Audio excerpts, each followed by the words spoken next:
Добре дојдовте во процес. Како државата ги обештетува припадниците на безбедносните сили од конфликтот во 2001-та? По кој критериум го прави тоа? Дел од семејствата на загинатите и ранетите обвинуваат за дискриминација при обештетувањето. Да го погледнеме прилогот, пошто следува разговор во студиото.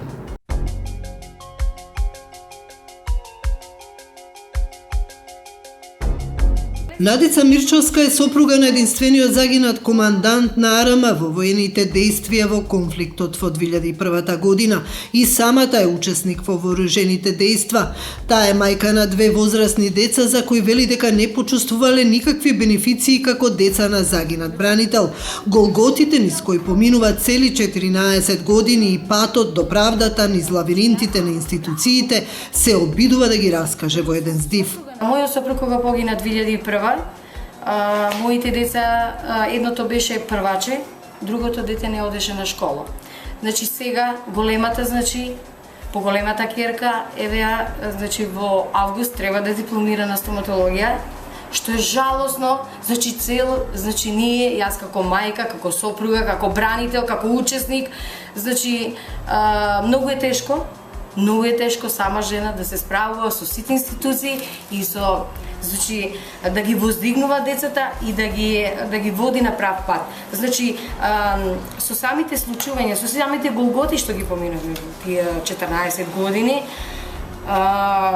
сега дојдовме до таква позиција да не знаеме како да ги воспитуваме децата. Дали да останат овде, да си ја сакаат Македонија, зашто мене лично ме прашуваат што доби ти 14 години, зашто non-стоп си по конференции, non-стоп си таму, non-стоп по барување, non-стоп петиции доставуваш, што постигна?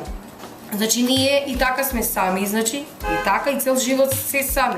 Време е више, некој време, време е да застанеш и да ги обелодениш сите работи пред камера.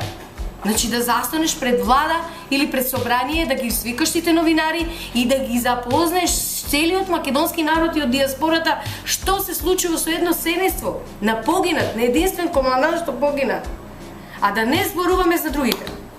Како семејство, секое семејство поминува низ голготите. Низината животна приказна е исполнета со горчина, со од помаките, но сега на врата и тропаат извршители исто како што тропаат и кај други семејства на загинати и ранети учесници во конфликтот. Министерството, јас реков дека нема да плаќам кирија, зашто нити станот ми го дадоа, што плаќавме во тој стамбен фонд во ЈНА. Поврат на средства нити ми ги дадоа, нити ми овозможија со тие пари како пребивање да ми го купат тој стан. Они никако не се сложија, така да сега ме дадоа на извршител. Секој месец по 5000 денари плаќам извршител. Зошто не плаќам станарина во тој стан? Зошто? Јас кажав на Министерството за одбрана дека по секое едно мое барање јас морам по судски пат и сум малтретирана. Тоа е срамот за Министерството за одбрана. Министерството за одбрана е должно да го реши тој статус, зашто од Министерството за одбрана го имаме тој стан.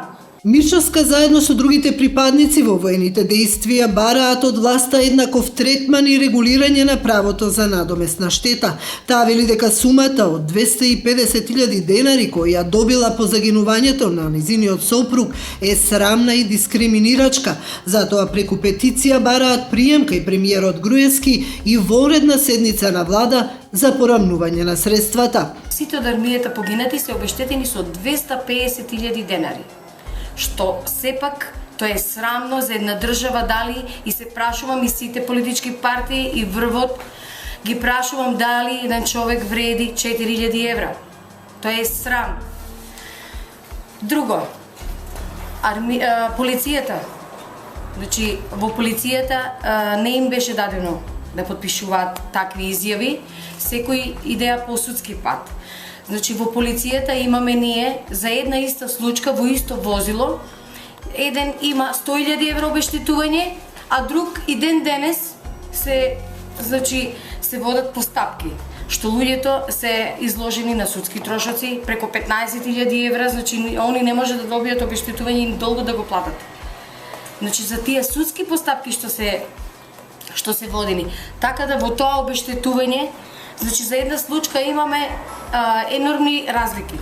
Еден има 4000 марки, друг има 100.000 марки, трети има 250.000 марки, што јас како поранешен председател на Херои на Македонија поберав од семејствата што имаат погинат, што земаат по судски обештетување, да ми ги дадат пресудите, да доставиме до владата, зашто владата 2 пати донесува одлука на влада за поврат на средства. Мислам, тоа е многу жално и болно, значи едно семејство ако земело 4000 марки или 10.000 марки, значи да ги враќа парите. Мирчовска е крводарител и 67 пати дарувала крв. Вели дека таа и нејзините деца се заборавени од државата.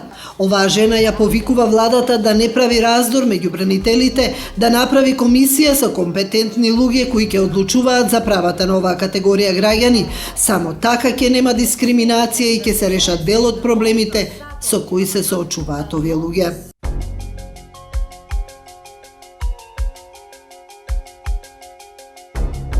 Гости во процес се Аца Јаневски во својство на оштетен инвалид и адвокатката Оливера Доцевска. Добре дојдовте. Станува збор за загинати и ранети припадници на безбедносните сили кои не добиле обештетување или она што го добиле, како што велате, дискриминирачко и понижувачко.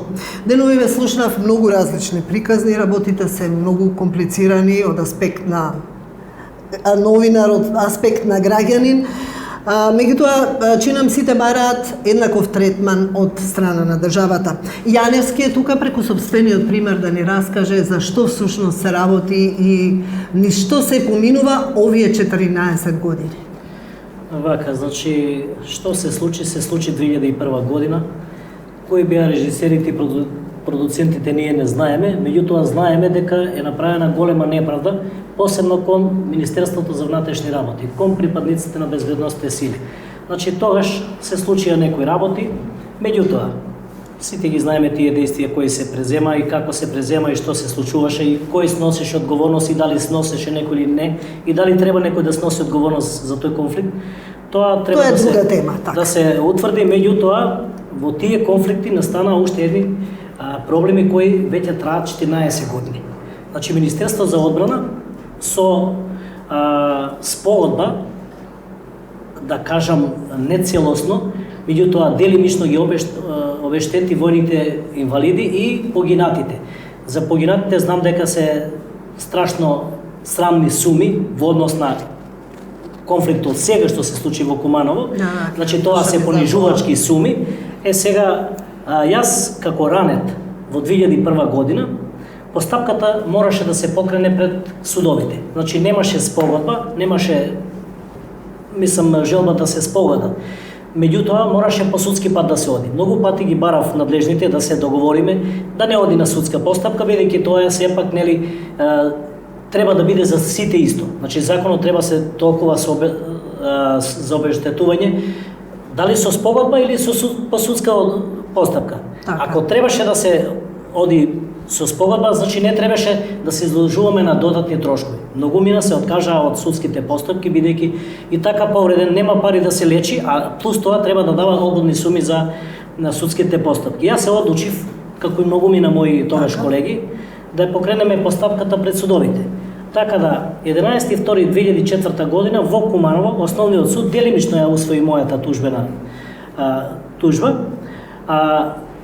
23.6.2005 година, јас се жалев на таа пресуда, 23.5.2005 година апелација потврди таа пресуда и со извршна клаузула. Еве го печатот кој е тука, значи со извршност. Така, што содржаше таа? Дека Министерството за внатрешни работи е должно да исплати на име нематеријална штета, да не ја споменувам сумата, и законска затезна камата се до ден на исплатување. Меѓутоа, после тоа, многу пати, еве го и предлогот, најмалце 10-15 пати имам поднесувано предлог за извршување, бидејќи тогаш судските извршители требаше тоа да го спроведат.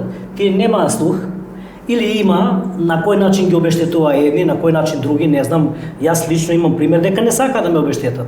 И не само јас, знам многу мои пријатели, колеги што се Струмица, Прилеп, тука Скопје, Куманово имам 7 припадници. Значи, судот не сакаше да го спроведе издржувањето. Посебно зборам за мојот случај, каде што веќе беше издржно решение, со издржна постапка.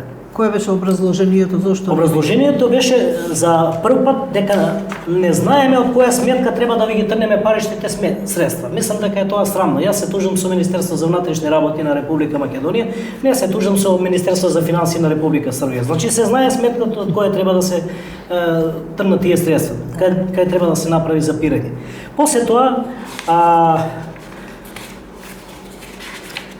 дојде набору, после тоа заменик јавен правобранител поднесува предлог за ревизија до судот, каде што постапката се завршува и тоа дури тоа е поднесено 2007 година беше. Значи судот 2 години буквално не сакаше да го спроведе извршувањето.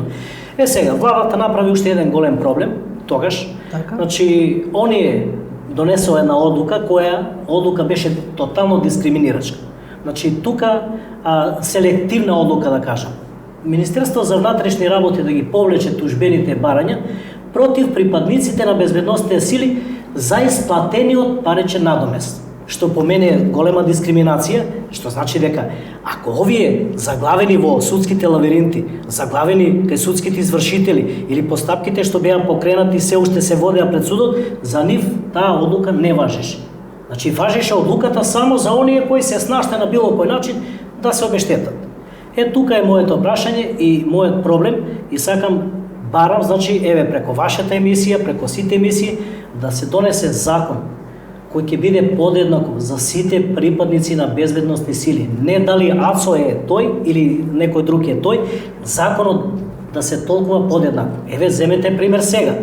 Како се случи? Што се случи? Во тоа не сакаме во Куманово, не сакаме да експресно регулираме. беа обештетени така семејствата. Тоа беа Иако за 3 човечкиот живот нема цена, меѓутоа тоа за 3 дена се случи.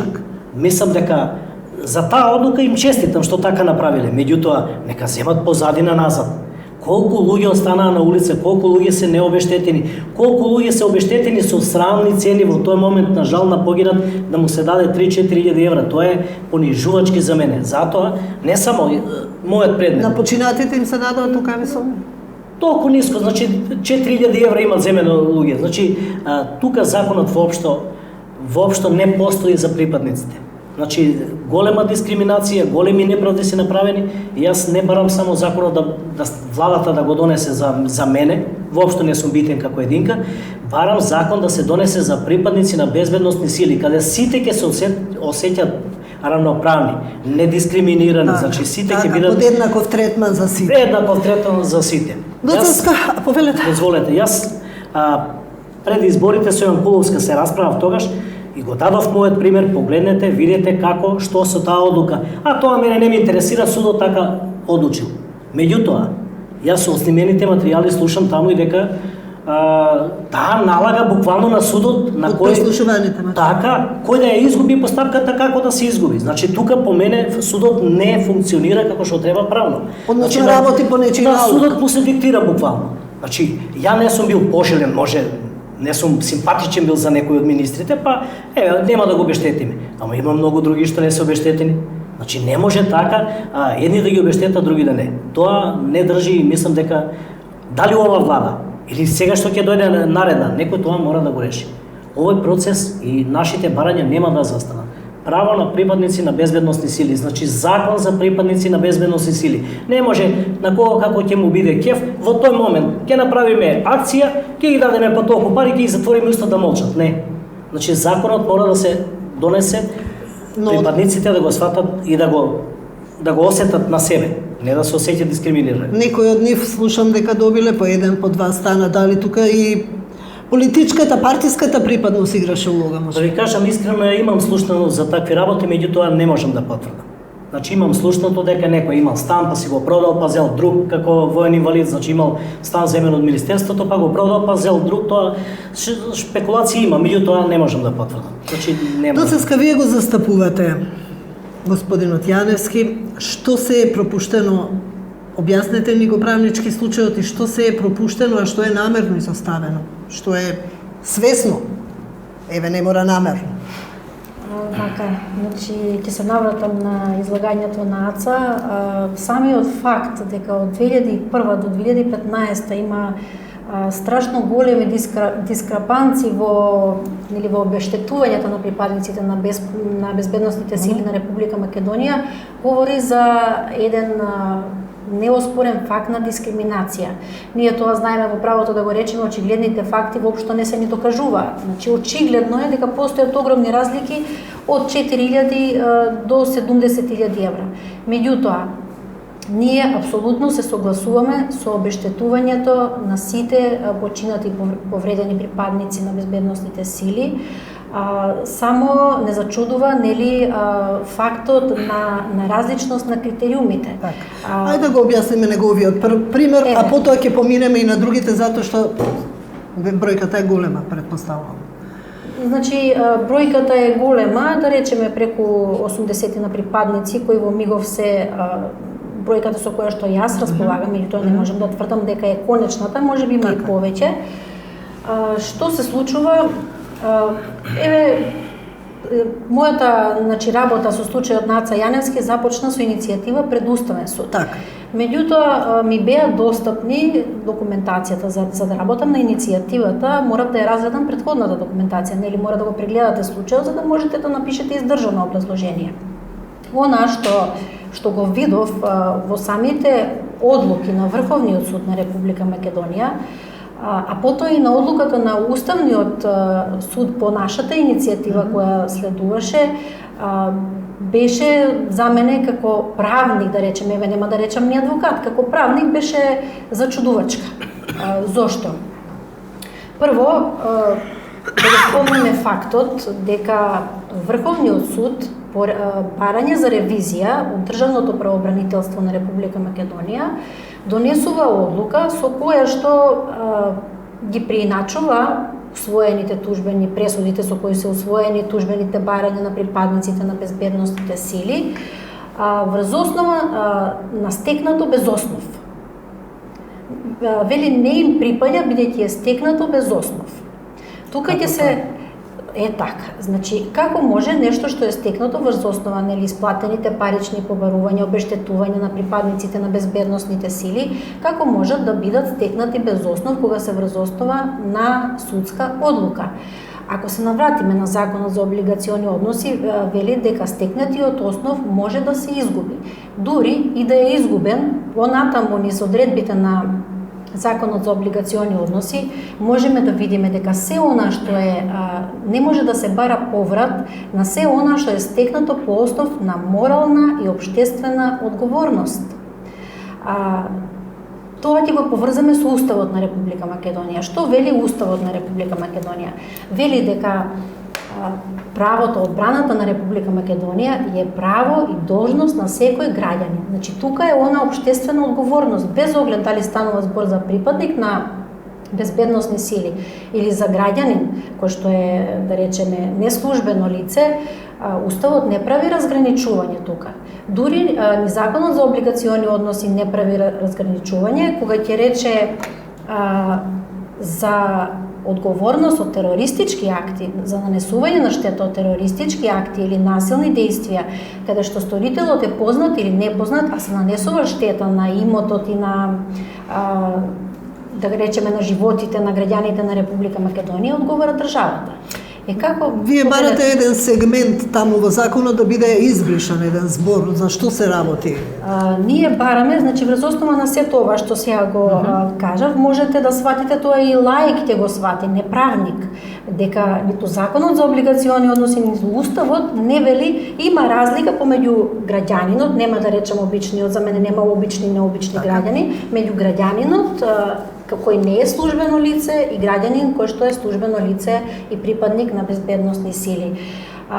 Што вели одлуката на влада од 2009 година? Ова одлука вели, им се прифаќа, им се признава фактички исплатениот паричен надоместок на припадниците на безбедносните сили.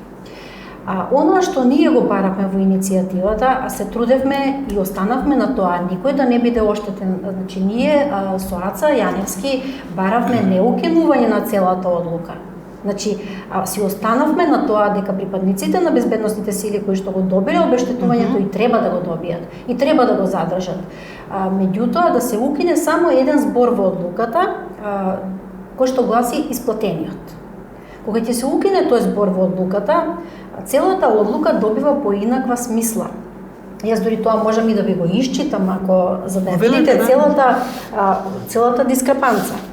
Вака, значи одлуката гласи вака. Со оваа одлука се прифаќа исплатениот паричен надомест на припадниците на безбедносните сили и нивните семејства како справедлив надомест. Нема да читам понатака.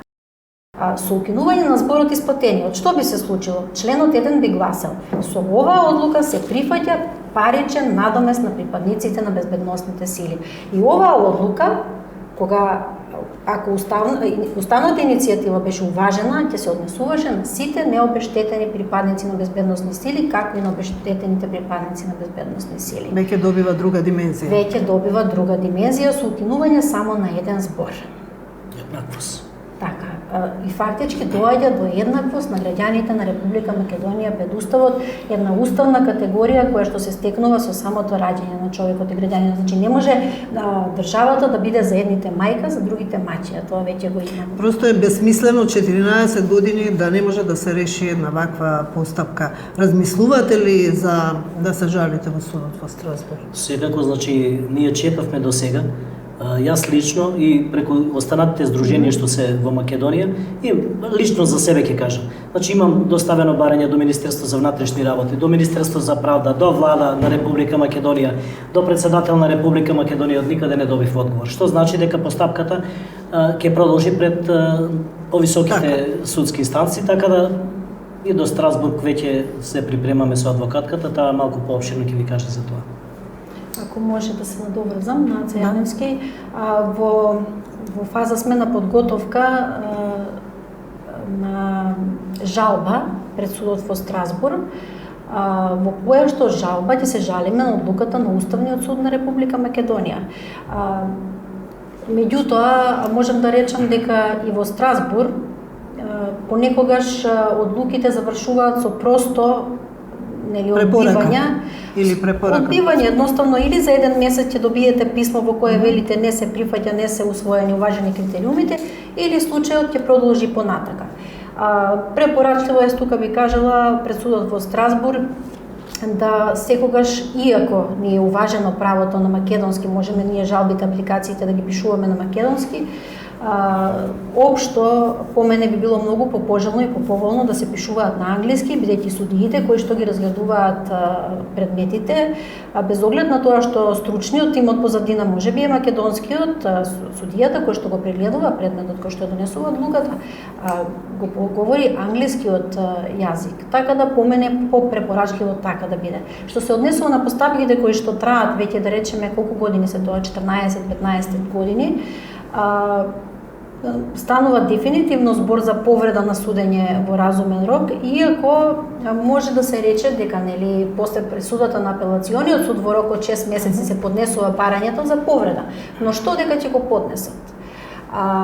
Обештетувањата кои што се добиваат од страна на Врховниот суд за повреда на едно такво круцијално право, човеково право, право на ефективен и експедитивен правен лек, кој што го утврдува и Европската конвенција за човекови права во членот 6, дефинитивно се повредува, а во последно време се исплаќаат некои суми минимални од 20.000 денари, 15.000 денари, што не е доволно да ги покрие трошоците. Сте ги запознали ли меѓународните организации? Размислувате ли на таква релација да отидете за овој момент? Еве, не само за него. Секако дека размислуваме. Значи не говорам за него како граѓанин. Вие во иницијативата се вклучивте после иницијативата, така? Професионално се вклучивме. Така, не ги застапувате другите случаи, го водите овој случај, меѓутоа добро сте запознаени со проблематиката. Добро сум запознаена, бидејќи морам, значи апсолутно не може, јас ти речам, лекар да постави диагноза без да го прегледа пациентот, исто тоа се однесува и на правото. Значи морате доволно да ги апсолвирате сите моменти. Од друга страна, имам една друга област во која што сум специјализирана, човековите права, покрај адвокатурата, правосудниот испит и И дефинитивно ова е случај за пред меѓународните тела за повреда на граѓанските и политички права на граѓаните на Република Македонија. Не се тука ќе се надоврзам на уште нешто. Што се случува? Во одлуката на Врховниот суд, ревизијата со која што се уважува на државното правобранителство и вела дека нема да им се исплатат обештетувањата и дека ќе се укинат одлуките на првостепениот и второстепениот суд, се вели дека припадниците на безбедносните сили на Република Македонија имаат посебни права утврдени со Законот за посебни права на припадниците на безбедносните сили. И затоа на нив не важи Законот за облигациони односи. Меѓутоа, во Законот за посебни права на припадници на безбедносни сили не постои одредба каде што се вели како ќе се постапува со душевната болка и претрпениот страв. И тие се граѓани без оглед што професионално ја вршат својата должност, ја повторам, Уставот не прави разлика на граѓаните по ниту еден основ. Дел од луѓето велат дека се соочуваат и со извршители. Зашто се работи? Дека треба да враќаат одредени суми на пари. Јас слушнав различни верзии, секој со своите проблеми. Ете, имаме историјата на госпоѓата Мирчевска претходно. Што се случува? Малку е чудно, малку повеќе е чудно. Така, сега ова е неформално, ова не е во опсегот на она што јас го работам. Меѓутоа, по она што го слушнав од Јаца и од излагањето на претходно, кое што имавме прилика да го погледаме, станува збор за извршувања по однос на поврат на обештетувањата. Меѓутоа, ќе потенцирам еден факт. На представките и поплаките кои што припадниците на безбедносните сили ги давале до различни органи во Република Македонија, а еден од нив и државниот правобранител на Република Македонија, ќе се рече вака. Државното правобранителство на Република Македонија во судските постапки постапуваше согласно одлуката на владата, значи ги повлекува сите тужби. И вели врз основа на одлуката на владата веќе не бараме поврат на средствата. И вели вака: овој справедлив надомест на нематеријална штета се однесува и на барањата за извршување и против извршување. Она што вие го спомнате. Сега, кога не би постоела дискриминирачка пракса, кога би биле обештетени и другите припадници на безбедносни сили еднакво со оние кои што ги задржале исплатените обештетувања, тогаш не би требало да дојде ни до извршување и против извршување. Тие луѓе на кои што им биле укинати пресудите за обештетување од страна на Врховниот суд, би им се стопирале постапките за извршување. Лутили сте наеве случувањата сега што беше случајот со Куманово, како тоа брзо се случи, а вие талкате низ лавиринтите на судството 14 години на една неправедна одлука. Вака, значи, во секоја држава, така и кај нас, ќе има такви терористички акции, ќе има насилства, тоа не може да се избегне. И поголеми насилства ќе има. Зборувам на начинот на кој што е регулирано тоа обештетување кон вас и кон, мислам, не е мерило човечкиот живот, уште еднаш ќе потенцирам. Така, значи баш за тоа, значи ќе има такви случаи. Меѓутоа, затоа и напомнавме со адвокатката, ние не го бараме законот за припадници на безбедносни сили само за мене. Тој закон да важи за сите. Баш тука е проблемот. Како може сега во оваа акција за 3 дена да бидат обештетени? Да бидат обештетени дури што биле присутни на терен, а не повредени, а во конфликтот 2001 година селективно обештетување. И тоа со години, со судски постапки, 14 години. Јас имав контакт со повеќе пратеници, нема да ги именувам нив, ќе се најдат сами кај што се. Ми велат вака: Ацо, не е ни време ни момент сега. Веќе 14 години, луѓе. Кога ќе биде момент? Значи, јас кога нема да постојам, ќе се донесе закон. А кога нема да постојат тие припадници сега што ги трпат тие насилства, тие маки, тие проблеми што ги имат, каде што имат трошкови за лечење, трошкови за издржување на семејства, значи тие луѓе трошкови имат за судските постапки што ги воделе, тогаш ќе се донесе некој закон. Значи, тоа е мојот револт. Законот мора да биде подеднаков за сите. Не може сега ова акција за 3 дена, луѓето се опуштени, ќе дојде друга акција, па тие може нема семејството нема ни денар да земе. Добро, тука Нема закон. чинам дека малку и политиката одигра голема улога со цел да се смират страстите, да се смират духовите, ете, нели? Па за тоа на брзина можеби беа дадени така Позади тие средства. секоја игра има и позадина. Значи позадината не сакам да ја знам, ниту некој би сакал да ја знае позадината. Меѓутоа, сакам да знам дали во ова држава ќе има закон за припадници на безбедностни сили. Мене ме тоа лично интересира и кога ќе се решат проблемите за необештетените од 2001 година. Значи, има повеќе, јас сум во моje име, ама ги представувам сите. Значи, јас сум во контакт со нив, не сакаме сите сега да правиме шатори, да излегуваме со протести, сакаме на убав начин. Игра ли улога партиската припадност еви во оваа ситуација? Макар што прашањето е можеби и сувишно. Не, вака. Значи, во секоја држава... Кога се би било законски регулирано, поинаку би биле работите. Меѓутоа, Значи, во дали секоја држава, ќе постои кажам и такво кај нешто? нас, оние што се на власт, тие одлучуваат за се. Во моментов, ова политичка гарнитура што е на власт, таа политичка гарнитура треба да одлучи за припадниците од 2001. Значи, не може да се чека више ова. Ова не може во недоглед да трае со години. Еден ден ќе се реши. Значи, се решават проблеми од 91-а, од самостојување на Македонија. Ова е 2001, па 2014, 15, 16. Значи, ќе имаме такви проблеми. Револтиран сум точно. Значи, не може така државата, владата, сите кои се на функции така да се однасат према припадниците. Слушнав некои коментари тамо, ако некој припадник ќе се супростави, ќе биде избркан од работа. Уште Тоа е полошо. закана, уцена. Тоа е уште полошо. Значи, тој ја чувствува неправдата. Ти кажува дека се чувствува неправеден, а ти му викаш од утре веќе не си припадник на безбедностни сили. Тоа уште една дискриминација, уште една закана и за него, и за колегите што работат во министерствата, и за сите припадници. Значи, тука треба да се стави на свест законот. Значи, не може ни еден припадник, ако му е нанесено зло, да нема право да се жали. Да нема право, имаше тамо некои примери каде што треба да му се, наместо да му се помогне, тие го бркат од работа.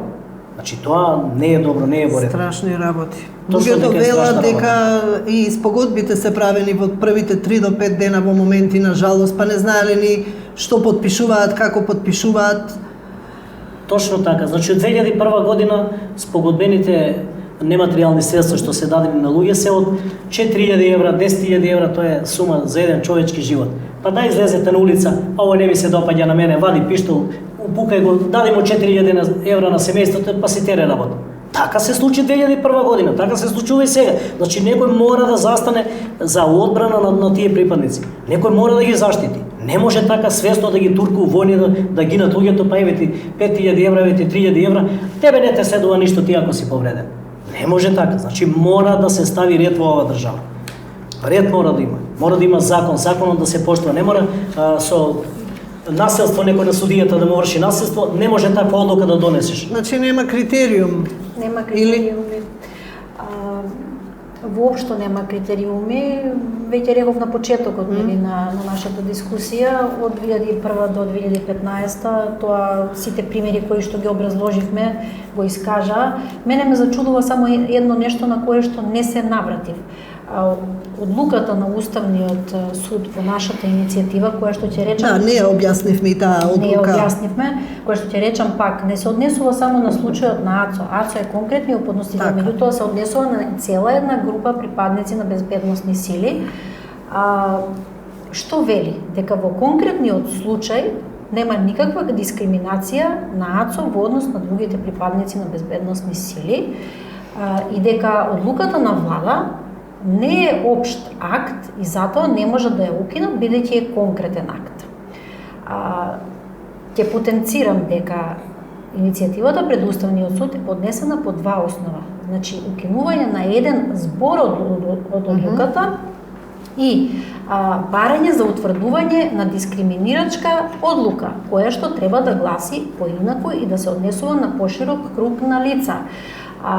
Што ми е зборот? Зборот ми е дека Уставот на Република Македонија, тоа е оваа книга која што е нели Библија да речеме во правото на така. Уставниот систем на Република Македонија, која што тврди дека темелни вредности на Уставниот поредок на Република Македонија е владењето на правото. ме интересира во конкретниот случај зошто ги зеде Уставниот суд кумулативно критериумите.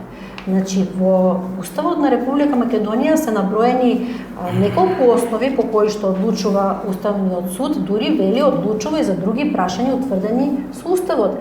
А ние бараме утврдување на повреда на принципот на еднаквост и на дискриминацијата. Мислам дека целата ова наша дискусија, образлагање на случајот и на лаик ќе му биде јасно. Така, еве, ќе цитирам дел од она што вие сте го напишале, од дел од рочиштата, повикувајќи се на одлуките на Врховниот суд, представникот на МВР на рочиштата на сите останати постапки кои следеа по тужбените барања на ранетите и семејствата на погинатите побара, а пониските судови прифатија и оваа фаза ги одбива, уште кај пониските судови тужбените барања како неосновани. Така. Како е ова Така, возможно? точно е тоа. Точно е така. Така е, значи самите образложенија во одлуките се многу контрадикторни. Контрадикторни и чудни.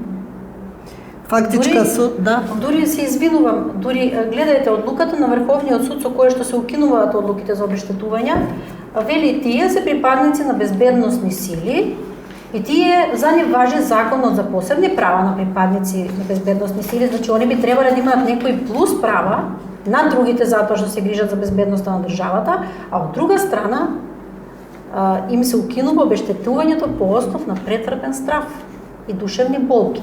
Сега да додадам уште нешто. Законот за пред крај сме веќе. Пред крај сме, само ова накратко ќе го образложам. Законот за припадниците на безбедносните сили е дополнет со една одредба каде што стои дека тука нешто конкретно може да се види, дека на семејството на починатите припадници на безбедносни сили им се исплаќа еднократен паричен надоместок во висина од најмногу 40 плати просечни утврдени во претходниот месец. Ама тука се работи за еднократен паричен надоместок, а не се работи за обештетување. Доколку државата смета дека треба да важат посебни правила, значи тоа треба да го регулира и со измена и дополнување и посебна одредба во законот за посебните права на припадници на безбедносни сили. Она што Аца Јаневски го говореше, нема потреба од посебен закон, само дополнување на конкретниот закон со многу јасни утврдени критериуми каде што ќе ги земат мислењата на целата јавност, не да ја донесуваат одлуки на своја рака. Доколку постои волја да се реши сето ова и велиме фактичка состојба денес 8 семејства на убиени тужиле, 14 години се по лавиринтите на судството, поголем дел се завршени и одбиени, останатите им нема трак. Околу 64 ранети се одбиени како неосновани тужбените барања.